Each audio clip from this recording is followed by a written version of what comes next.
اعوذ باللہ من الشیطان الرجیم بسم اللہ الرحمن الرحیم۔ السلام علیکم رحمۃ اللہ وبرکاتہ۔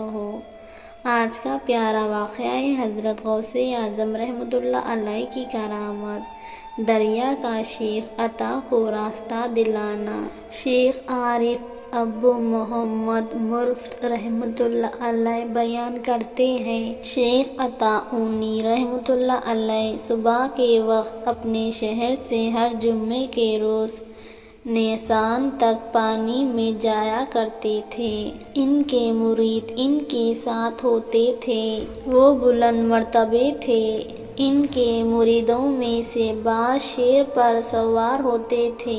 میرے دل میں خطرہ گزرا اور میں بغداد شریف جا کر سیدنا عبدالقادر جیلانی رحمۃ اللہ علیہ کی خدمت اقدس میں حاضر ہوا اور شیخ عطا رحمۃ اللہ علیہ کا حال بیان کیا۔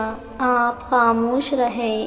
جب میں نے واپسی کی اجازت مانگی تو آپ نے رخصت کرتے وقت فرمایا، تم پانی تک پہنچو تو گزرگاہ آپ کے نزدیک کھڑے ہو کر کہنا، سیدنا عبدالقادر جیلانی رحمۃ اللہ علیہ تجھ کو کہتے ہیں، شیخ عطا اور ان کے ساتھیوں کو گزرنے نہ دینا۔ پھر میں واپس ہوا اور پانی کی گزرگاہ کے پاس کھڑا ہو کر شیخ رحمۃ اللہ علیہ کا پیغام دیا۔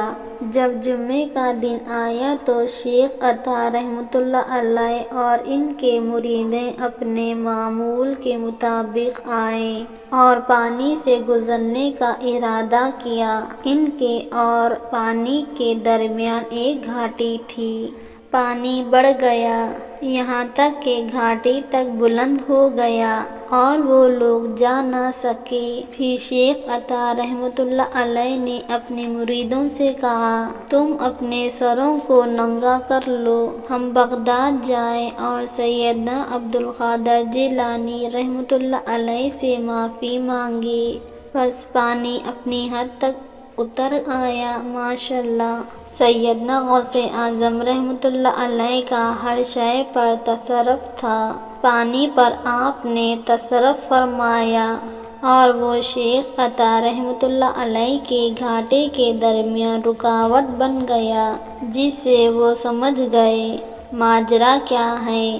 اس لیے وہ آپ کی خدمت اقدس میں حاضر ہوئے اور معافی مانگی۔ آپ کی یہ کرامت حضرت عمر رضی اللہ تعالی عنہ کی اس کرامت کے مشابہ ہے، جس میں حضرت عمر رضی اللہ تعالی عنہ نے دریائے نیل کو چلنے کا حکم دیا، جبکہ وہ خشک ہو چکا تھا۔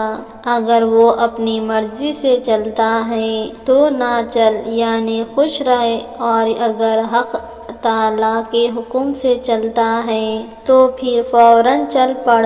یہ کہنا تھا کہ دریا چل پڑا، اس کے بعد کبھی بھی خشک نہ ہوا۔ ماشاءاللہ، امید کرتی ہوں آج کا یہ ہمارا واقعہ آپ کو پسند آیا ہے تو ہماری ویڈیو کو لائک، ہمارے چینل کو سبسکرائب کرنا مت بھولنا۔